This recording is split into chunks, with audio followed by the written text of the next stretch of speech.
mbola ny farana andro any indray ny fametrahana antoto taratasy filatsahako fidiana ho solombavam-bahoaka. Tsy afa-miala amin'ny vondrona iraisam-pirenena isika raha ny nambarany avy ao amin'ny antoko DHT saingy ilaina ihany ny fandanjalanjana.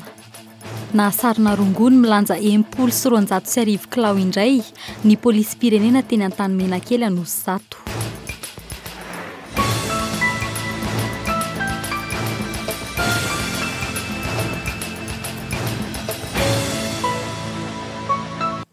Dia mbola faly miarabanao indray tompoko lasy tompoko vavy amin'ny ity harivan'ny 5 ny volana Jolay ity. Manasanao indray ary anaraka ny fampahalalam-baovao eto amin'ny KOLO FM sy ny KOLO TV hatramin'ny farany. Ny lafim-baovao ara-politika avy hatrany no anomboantsika ny fampahalalam-baovao anio. Araka ny voafaritra tany aloha dia tokony farana androany ny fametrahana ireo atota taratasy filatsahako fidiana ho solombavam-bahoaka. Nisy anefa ny fiovana araka izao fanatetiany Ilta Asinjo izao.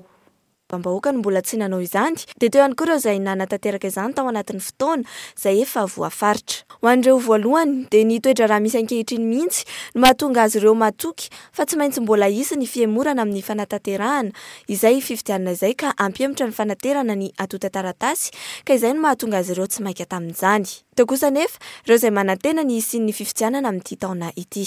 Fantatritsika ny olona ara-politika eto amin'ny tany sy ny firenena ny amanokana dia hoe ny anosehana amin'izao zava-misy zao irosoana fifidianana mba handraisan'ny vahoaka malagasy fanapahan-kevitra amin'izay tiany hitantana ny firenena.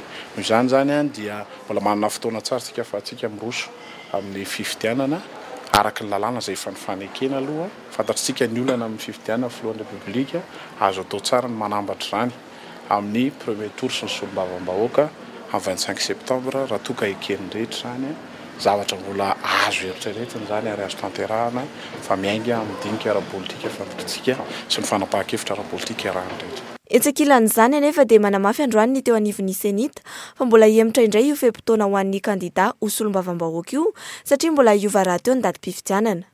Mbola tsy voafaritra mazava nefa aloha hatreto hoe raha oviana indray ny daty vaovao satria ny filan-kevitry ny minisitra izay atao rahampitso no handrindra izay. Fa manoloana ny toetra raha eto amintsika dia naneho ny heviny avy ao amin'ny antoko DHT Madagasikara. Ho an'ny antoko DHT Madagasikara aloha dia tiany mametraka fa isika tsy afaka miala amin'ny international na ny iraisam-pirenena.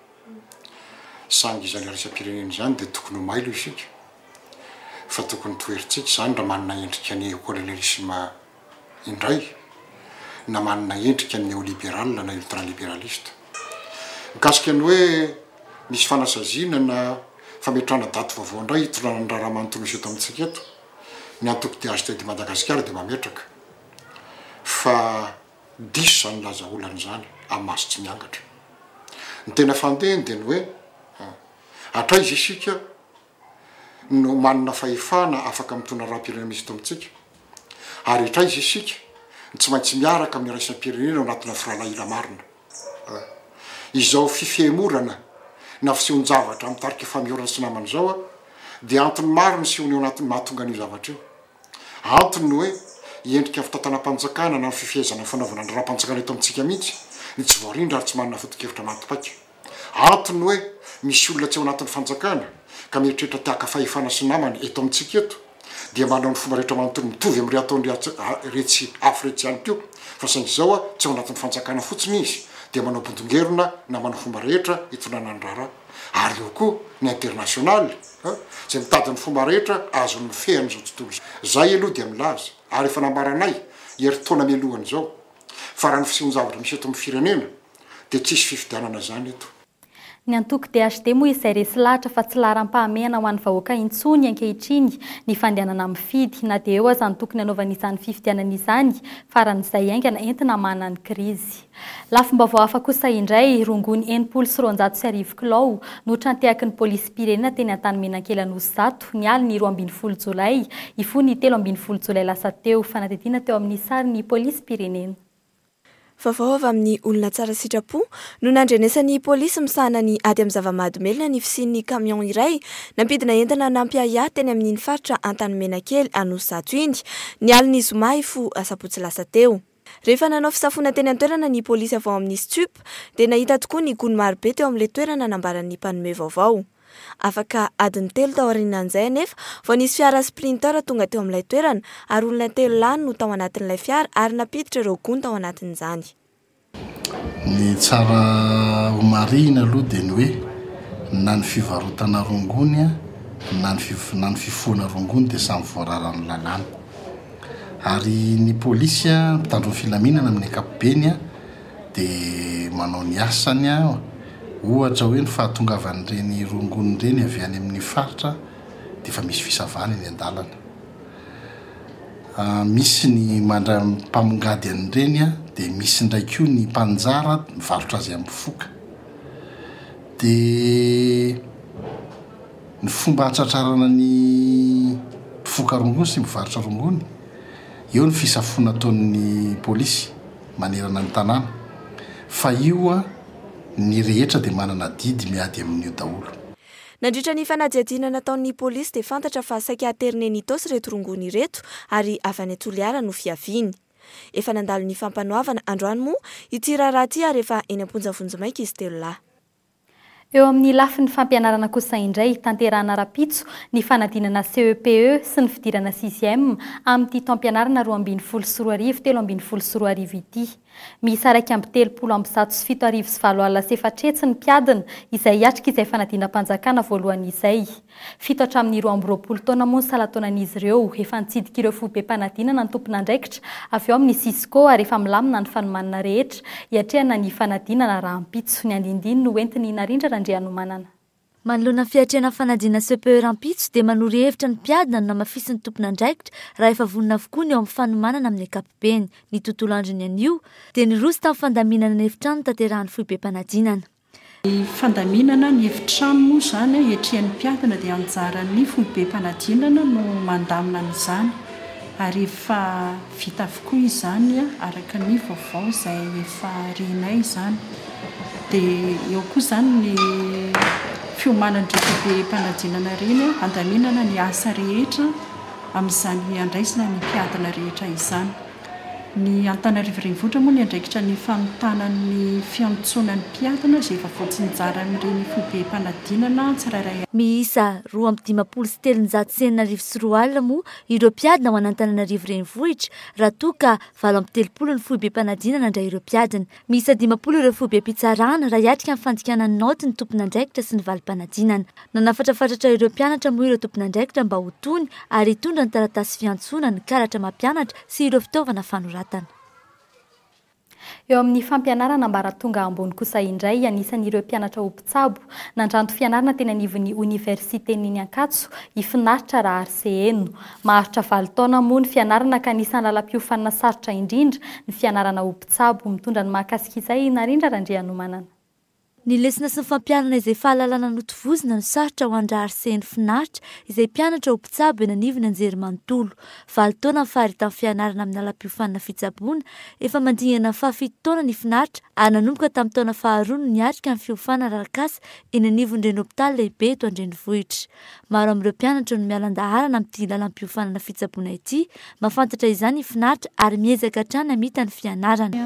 Satria ny medicina tsy mitovy amin'ny fianarana rehetrarehetra fa somary lavalava 7 taona dia mitao anatin'ilay izy amin'ilay izay izy malavalava izay dia tsy mitovy amin'ny filière rehetrarehetra fa misy tombony kely dia ilay tao anatin'izay parcours lavalava ny matière koa be dia be zavatra ianarana tsy hoe mianatra théorie fotsiny fa miaraka amin'ny stage dia mampiaraka an'ilay zavatra ilay théorique sy ny pratique ny somary manahirankirina.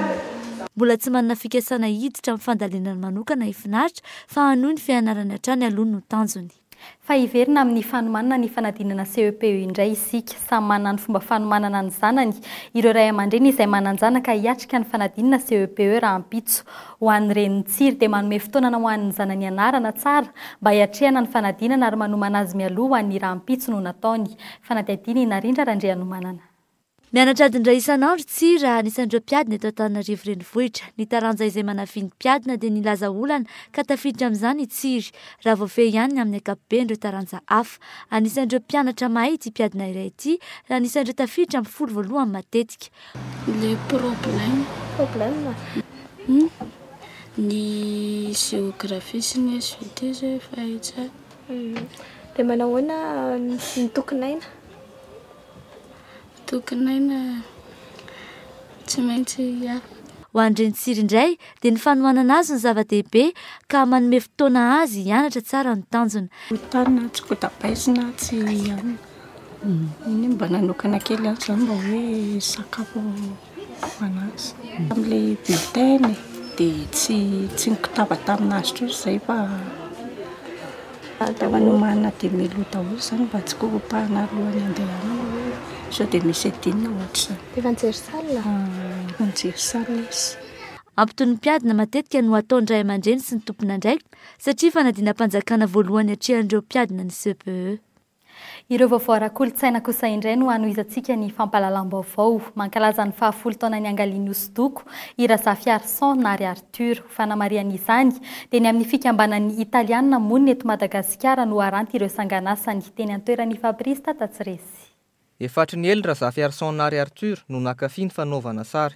Ny fahazony laharana voalohany tamin'ny fifaninanana ray no tena nahatapa-kevitra azy hiditra lalina tamin'io tontolo io. Dia tamin'ny 2003 zany nisy exposition karakarain'ny avaratra Andohalo tao amin'ny Talararasina dia tao nandray anjara tao zany dia tamin'io zany nisehoko voalohany dia toy zany dia farany nanao exposition hoe miseho nandeha irery zany. Mampiavaka n'ity mpanakanto ity ny fanehoana ny trangam-piarahamonina sy ireo fiaratranainy na irony antsoina hoe voiture de collection irony. Mivelona tanteraka amin'ny fanaovana sary Arthur ary tsy manana antony asa ankoatran'io. Ny hevitry manokana mavelona ilay izy raha ifitorana ho anazy hoe tena io mihitsy nataoko zany tena miezaka mikaroka zany mijery zava-baovao hoe mijery za tsy hoe mijery an'ilay tian'ny olona fa miezaka ataoko hoe zavatra tsara tsy dia be mpanao hoe apetsaka zany maharana azy zany dia tian'ny olona ilay izy. Saika manjifa ny sanganasany na ireo teratany malagasy na ireo vahiny mandalo eto amintsika. Hoentina manao asa soa ny ampahany amin'izay vola azo amin'ity varotra fampiratiana ataony Arthur ity. Lalana fiainana fahamarinana izay ny lohatenin'ilay rakikira faharoa navoaka ny psikopasy mitatitra ny mahakasika izay Fabrista Tatsiresy. Kobony lafa voaka ny album Tilesbaina tonga dia amlenao. Kambana ao anatin'ilay tarika antsoina hoe X-Crew i psikopasy. Apolo taonany maro zao ny angaliany mozika rapy ary ny gadona antsoina hoe hardcore ny tena manavanana azy. Eo amin'ny lafin'ny tononkira kosa dia ny fiarahamonina amin'ny ankapobeny ny tena misongadina. Saika hita taratra ao anatin'ny tirakira vaovao ty avokoa ireo zavatra rehetra ireo. Safidy moa zany safidy le hoe lalana fiainana famarinana satria ao anatin'ny ty album ty zany tena mizara telo mazava ny loha hevitra resahana ao anatin'ilay izy araka le titra hoe lalana fiainana famarinana. Nanampy azy tamin'ny famoahana zao sanganasa faharoa zao ny trano famokarana ray eto an-drenivohitra antsoina hoe Label Mas. Lalana satria ny izahay amin'ny mampanao rapy anay tsy afaka miala amin'ny lalana hoe raha raisina arabaky teny hoe arabe satria izy io ny fototra ny angian'ilay kolotsaina hip-hop. Ny tapany faharoa indray hoe fiainana satria ny ampahany saika ny ampahany amin'ny fiainako no tantaraiko ao anatin'ilay tapany faharoa io. Dia ny tapany fahatelo amin'ity rakikira ity zany dia hoe famarinana. Famarinana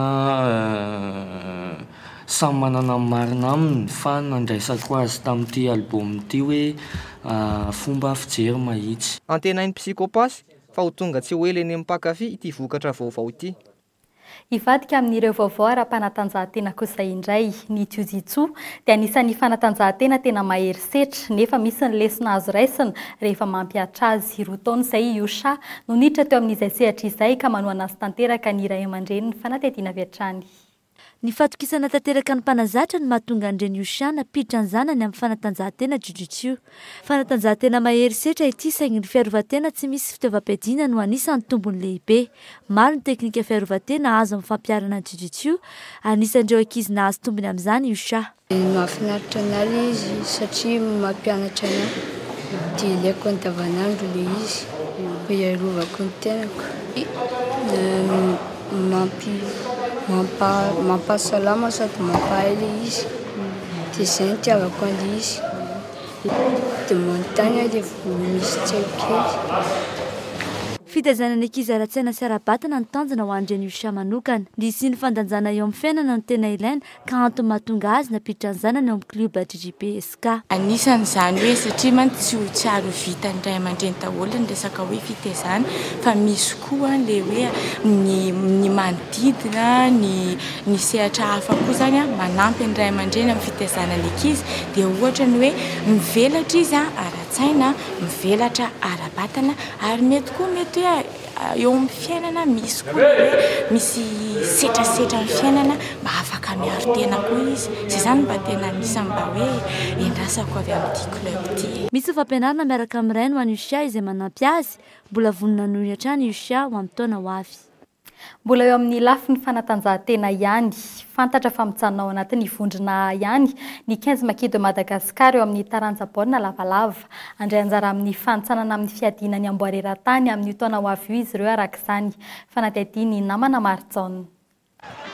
Vitsy dia vitsy ireo mpijery tonga nanoana ny 15 makido Madagasikara tamin'ny fiadiana ny Politique Afrika eo amin'ny baolina lavalava ao anatin'ny vondrona sy ny fiadiana toerana ihany koa ny omaly tetsy amin'ny Kianjabean'ny Mahamasina.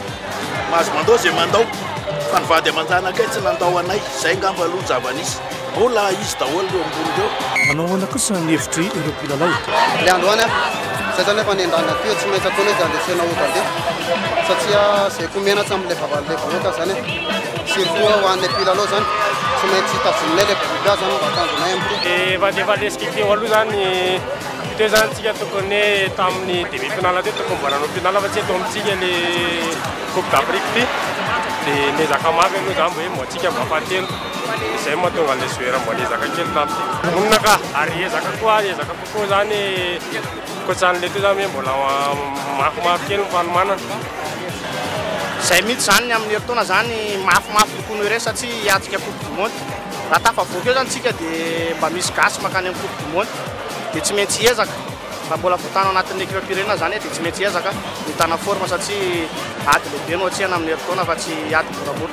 Mila fa ilay zimba beuré fa tsika moa zay Andriamanitra mbola tavatanao anaty groupe ao va sansabre zay zimba beuré zay hiezaka mafy zay anarana tsy nety fa indrokely iny mbola tsy kivy zay.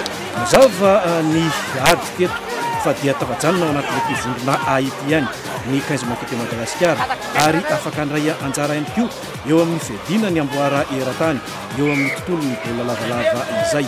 Tamin'ny alalan'ny 720 no eo amin'ny telopolo no niandavon'ny ekipa firenena malagasy ny kranina avy atsy Ouganda teo amin'ny aloha fiadian-toerana ho an'ity CAN 2013 ao anatin'ny vondrona ity.